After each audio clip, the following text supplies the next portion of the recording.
I'm Shankar Vedantam, here to tell you about a great mystery. That mystery is you. As the host of a podcast called Hidden Brain, I explore big questions about what it means to be human. Questions like, where do our emotions come from? Why do so many of us feel overwhelmed by modern life? How can we better understand the people around us? Discover your hidden brain. Find us wherever you get your podcasts. Dan Falk's home in Canada is full of Eclipse memorabilia. I have some t-shirts. I think at one time I had like a can of Eclipse beer and a bottle of Eclipse water, which is just silly, right? The water is just a bottle of water that somebody put an Eclipse label on it. The beer is obviously just beer. And since I'm not even a beer drinker, I think I either gave it away or, heaven forbid, I think I might have poured the beer down the drain and just kept the can. It wasn't brewed during an eclipse or anything. It was just some branding opportunity. No, I probably only got it like maybe at the airport or, when all the festivities were over. Right. And I was looking for souvenirs. Dan is a journalist, author, and eclipse chaser. He's written about some of his past eclipse experiences for Smithsonian Magazine.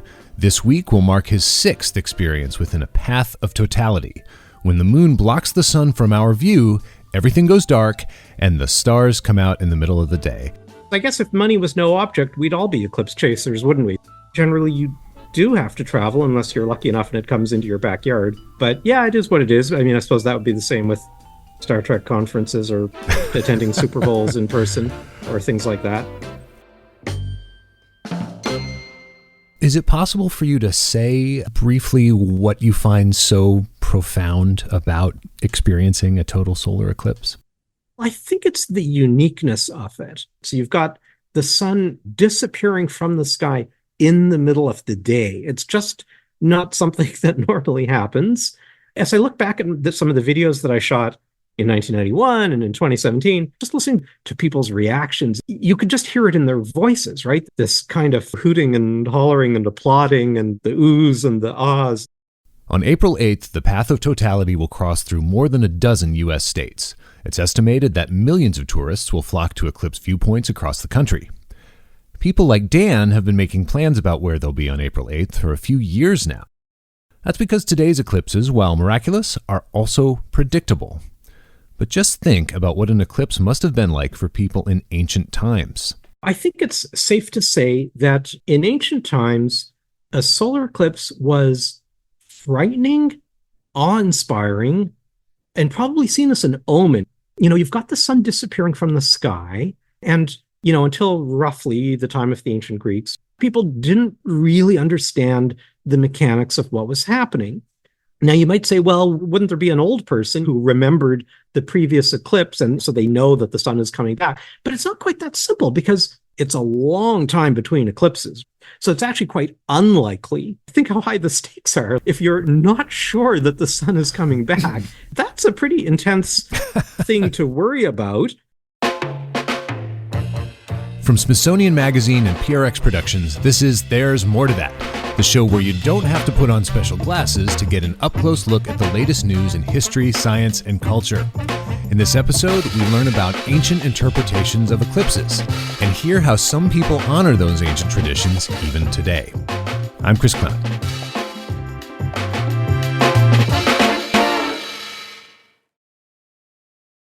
Find timeless gifts from your favorite museums at the Smithsonian Store. Shop museum-inspired jewelry, home goods, clothing, books, toys, and more. Save 10% and get free shipping when you go to smithsonianstore.com and enter the promo code PODCAST10 at checkout. All profits support the Smithsonian's mission. Remember to use code PODCAST10 when you shop smithsonianstore.com today.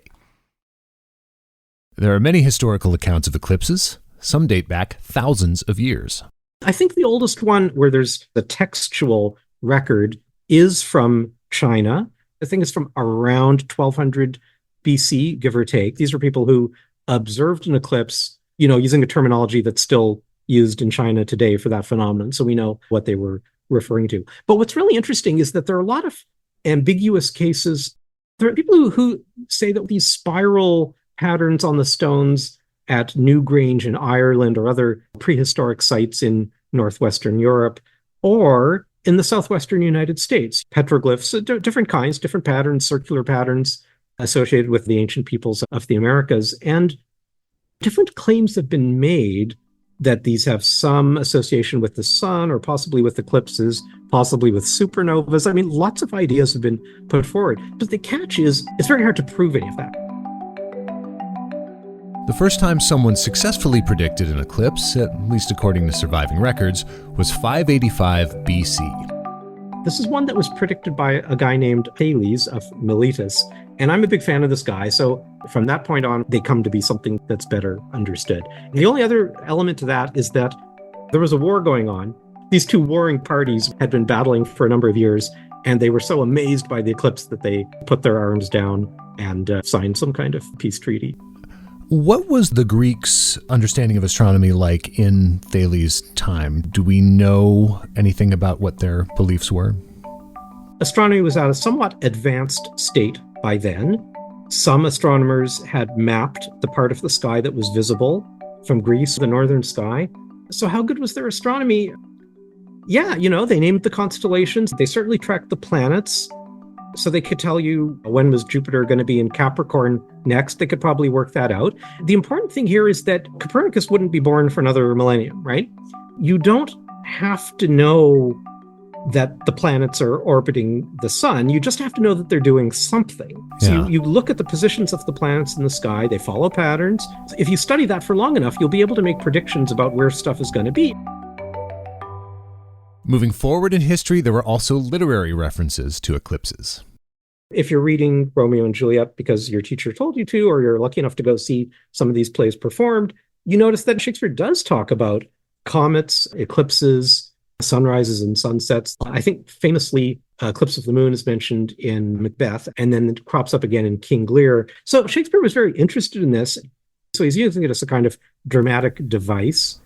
Well, it's like when you say lovers are star-crossed, it means something. It sounds poetic. It feels resonant. But, does that mean they're actually doomed because of the astronomical conditions into which they were born? I don't know. Absolutely. And another really fun one is in Hamlet, the ghost of the late king appears, and Prince Hamlet is talking to the guards at Elsinore and asking for a description of what happened. And they say, it happened late at night when that yon star westward from the pole. Scholars have been wondering, what was this star westward from the pole? What the heck is that? And there's a lot of theories. And as I got into this, nothing against Shakespeare scholars. They know a lot more about Shakespeare than I ever will. But some of them don't know that much astronomy necessarily. Dan says the most intriguing theory comes from a forensic astronomer named Donald Olson. He suspects that the star westward from the pole was actually the supernova of 1572, a star that suddenly appeared in the sky that was recorded by Tycho Brahe in Denmark, and also by English astronomers. And it shone very brightly. It was brighter than Venus for a little while and then lingered on in the winter sky for a number of weeks and then eventually faded away. When I read that for the first time, I thought, wow, that's pretty cool. Outside of literature, other cultures developed religious beliefs around eclipses. And I think this is associated with the Korean peninsula, but it may also be the case in Japan and China, which is that the sun starts to disappear from the sky during a total solar eclipse. And so legends grow up that this is a dragon taking a bite out of the sun. And why not? I mean, it's the idea of the sun being devoured, or just in general, that it's an act of God or the gods. The gods are doing something because it's up there in the sky. There's nothing that mortals could be doing that would be causing this. It must be the doings of the gods. Not all of these religious beliefs and traditions reside in the past. That's why we reached out to Samantha Doxtator. She's a Haudenosaunee astronomer from the Oneida Nation who studies both scientific and cultural understandings of the universe. Samantha, I'm excited to talk to you. For listeners who are not familiar, what is Indigenous astronomy? Indigenous astronomy, from our understanding, it's everything. It's our calendar, our birth ceremonies, our death ceremonies, our planting ceremonies, our harvesting ceremonies, our hunting ceremonies. Astronomy is part of all of those things in our way of life. Can we say how it differs from the field of astronomy outside of the Indigenous community? Indigenous people were naturally scientific in our way of life, But our science is like a natural science. It's a way of life that we were born with. It's just an understanding of our connections to everything in creation. And all of that is really scientific. Hmm. How did this subject become such a passion for you?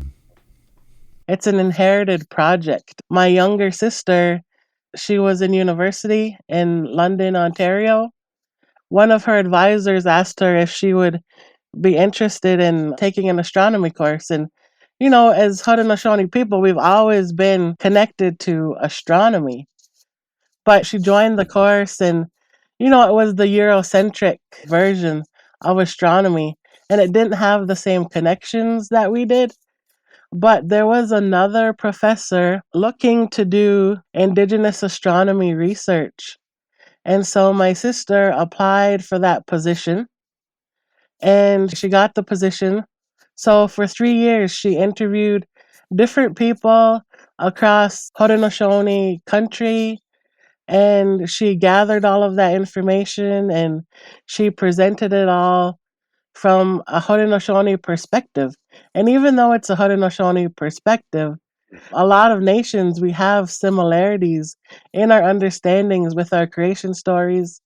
And so this information, it's really universal. My sister, she passed away in 2021. She had cancer. It took her really quickly.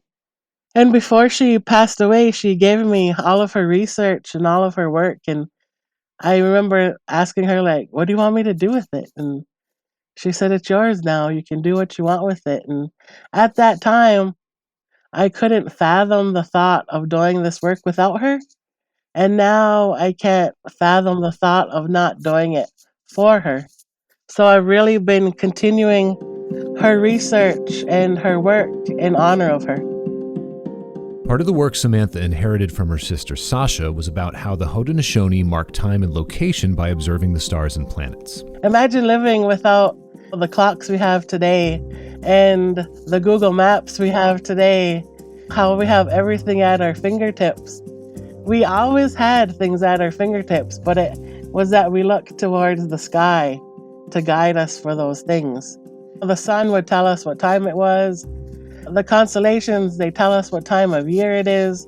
Understanding like where the sun is during the day and how much daylight you have from like winter solstice to summer solstice. When we have shorter days, the work we did on the contribution to our community and to our way of life, it would change.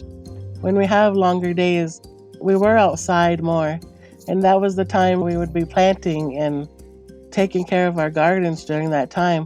And in the winter time, when it was cold, we would be inside more, and the winter time was when we shared a lot of our knowledge with each other. What can you learn by observing the phase of the moon? So the moon phases, they really go from new moon to new moon. The full moon is in the middle of the moon phase. So the new moon phase, that's when you're gonna like set your intentions for things. Let's just say for your garden. And then in the next quarter, that's when you'll start to plant your above ground vegetables.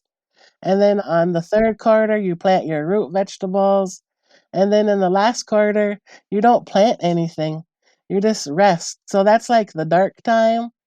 And then you come back to a new moon phase again. And the new moon phase is the best time for stargazing because that's when the sky is so dark. Was astronomy something that you and your sister discussed? We were always stargazers our whole life, but it was something you just kind of took for granted. Our grandparents would tell us, like, oh, just go and look at the stars. They would show us different constellations. So you have a certain way of life growing up with that connection. But the more research that Sash did and the more research that she shared with me, it just showed like how connected we really are. Samantha says that eclipses are special because they relate to Haudenosaunee origins. Our creation story, it starts in Skyworld. And there was a woman who we call Sky Woman. when she was in Skyworld, she had a gift that one day she was going to go on to create something new, but she had to be at a certain age to do it. And so when Sky Woman became old enough, she found a partner, she became pregnant, and in Skyworld, there was this great celestial tree. And when Sky Woman was pregnant, she craved the roots of that tree. Her husband, he would get her those roots and the dirt around those roots. And so it weakened that tree, and that tree fell over and exposed a hole. In our creation stories, we have this black hole that we talk about. Sky Woman, they say that's the hole that she journeyed through when she left Skyworld to come to create Earthworld. When you make your journey from Skyworld to Earthworld, you go from like physical to spiritual form, and then you come back to physical. How Earth was created in our creation story, this down here, what we now call Earth, was like Waterworld. And we kind of are still Waterworld because Earth is still 70% water. There was a turtle floating on top of the water. And so Sky Woman came from the sky. There was water birds, and they seen her falling, and they said, "What is that? I don't think she can fly. I don't think she has wings." They caught her, and they lowered her down to the back of the turtle. Sky Woman, when she came from Skyworld, she brought seeds with her and plants with her. She brought the corn, the beans, and the squash. She brought the wild strawberries and potatoes and sacred tobacco. And so she told the water animals that she needed dirt to plant it. And so those water animals, they got dirt for her. She planted those on the back of the turtle. And that's why sometimes you'll hear people refer to North America as Turtle Island, because it started on the back of a turtle. Sky Woman gave birth to a daughter, and then her daughter became pregnant with twin boys. Her daughter passed away at childbirth, and her daughter was buried in the earth. And that's why we call Earth our mother, because she was the mother of the twin boys who created everything on Earth.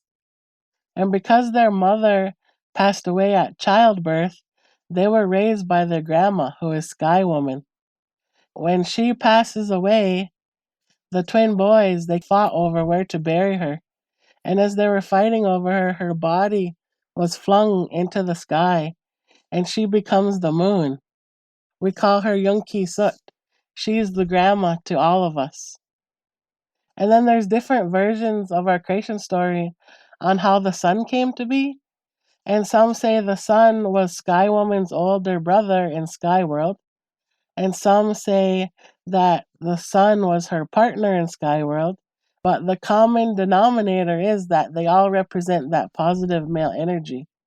And so when you have an eclipse, that's the sun and the moon crossing paths to rebalance that energy, because it's a male and a female that are crossing paths. In Oneida, how we say an eclipse is Dedwada Nidazle. And what that means is that when their paths cross, they're backing each other up. When you back each other up, you're rebooting the system. And so when an eclipse happens, it's like reestablishing that connection of balance. So, having shared this creation story with us, and thank you for that, how does that knowledge that you are looking up at beings, when you look up at the stars and moons and planets, how does that change your interpretation of what you're seeing? That's your Skyworld family. The stars, like, really, even scientifically, like, we're made up of all the same elements. So we are stars, and stars are us. And they tell us that when our loved ones pass away, eventually they're going to become a star. So when you're looking up at the stars, you're looking at all of your loved ones who have passed away and can still make that connection to you. The planets, they're all like brothers and sisters. They're all a family too. And so all of the elements in the universe, they're all related, and they're just like us. The Haudenosaunee mostly reside in New York State, but there are also communities in other parts of the country and Canada.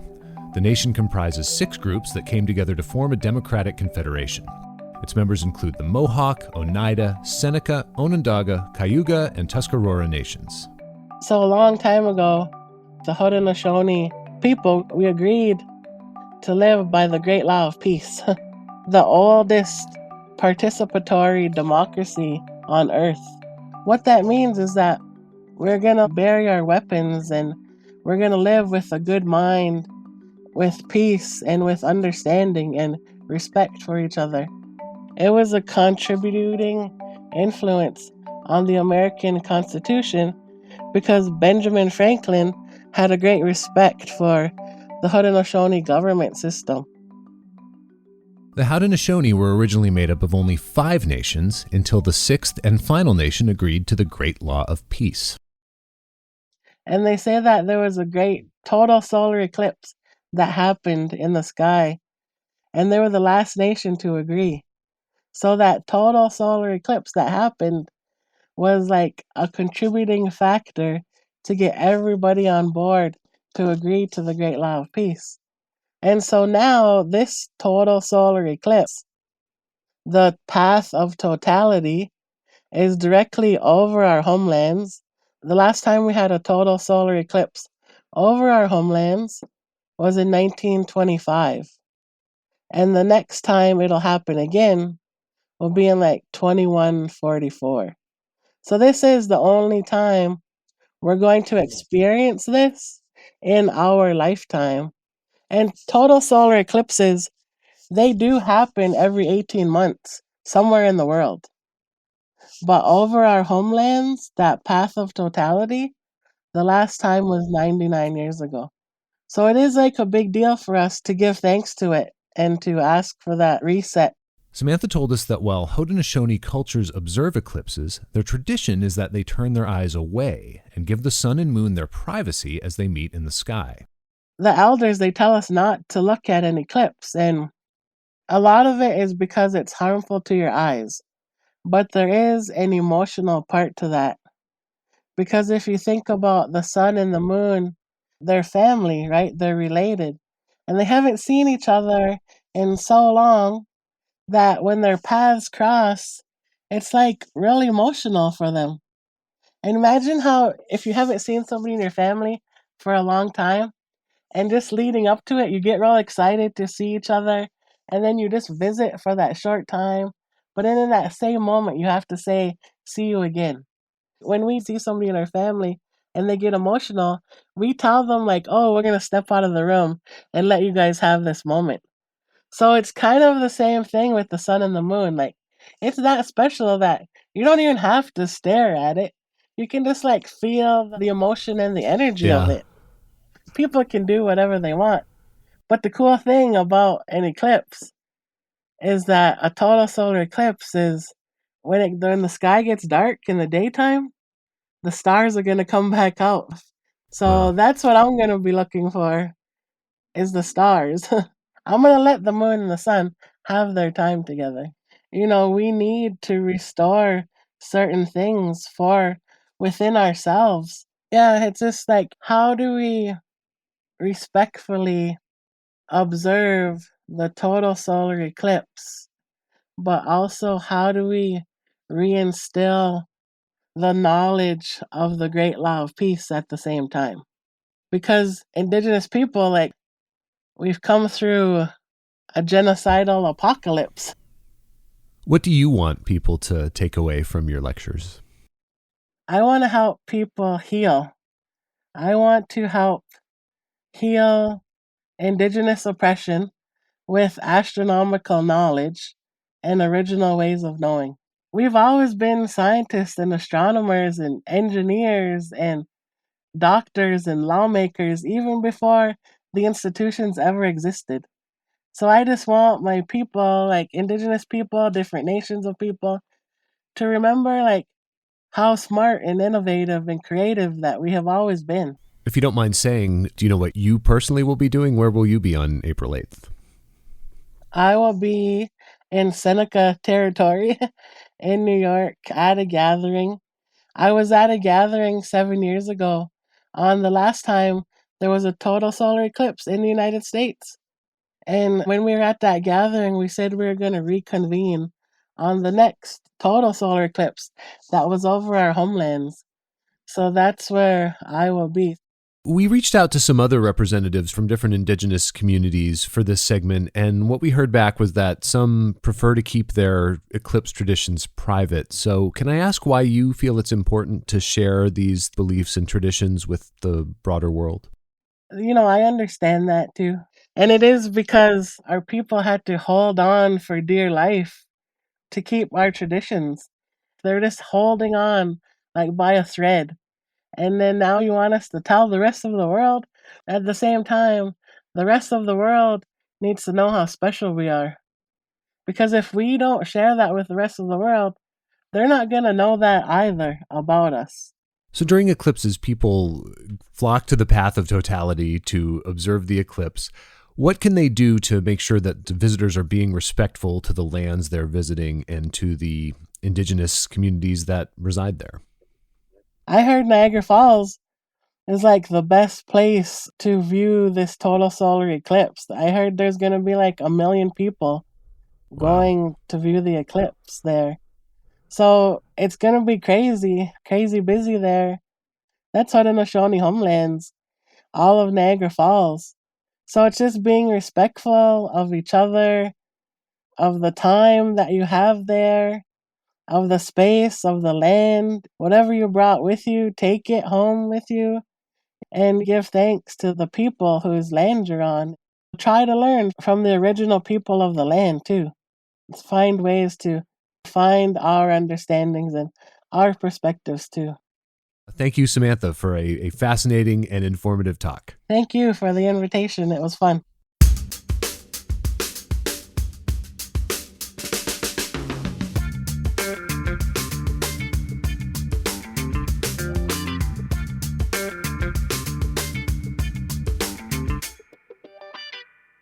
To read Dan Falk's full article about ancient eclipses and the rest of our eclipse coverage, head to SmithsonianMag.com. We'll also have links in our show notes for more information about both of our guests. And now, it's time for the Dinner Party Fact. We like to end each episode with a small factoid you can bring up at your next social gathering.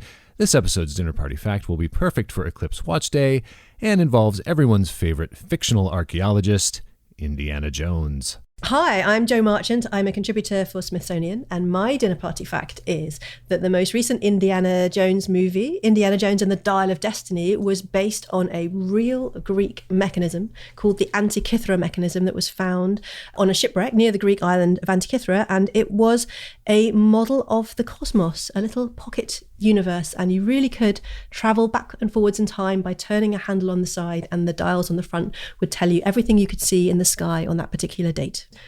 It was full of gear wheels, like more than 30 bronze gear wheels, pointers, scales, covered in tiny Greek writing. And it looked a bit like a clock. In a wooden case, you turn a handle on the side and all the pointers kind of move around the dials. It showed you the position of the sun, moon and planets in the sky. It had a star calendar. It even predicted eclipses. It was really an expression of everything that they knew about their universe, a philosophical wonder, if you like.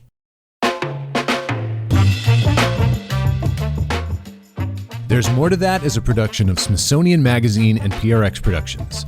From the magazine, our team is me, Deborah Rosenberg, and Brian Wally. From PRX, our team is Jessica Miller, Genevieve Sponsler, Adriana Rosas Rivera, Ry Dorsey, and Edwin Ochoa. The executive producer of PRX Productions is Jocelyn Gonzalez. Our episode artwork is by Emily Lankowitz, fact-checking by Stephanie Abramson. Our music is from APM Music. I'm Chris Klemick. Thank you for listening.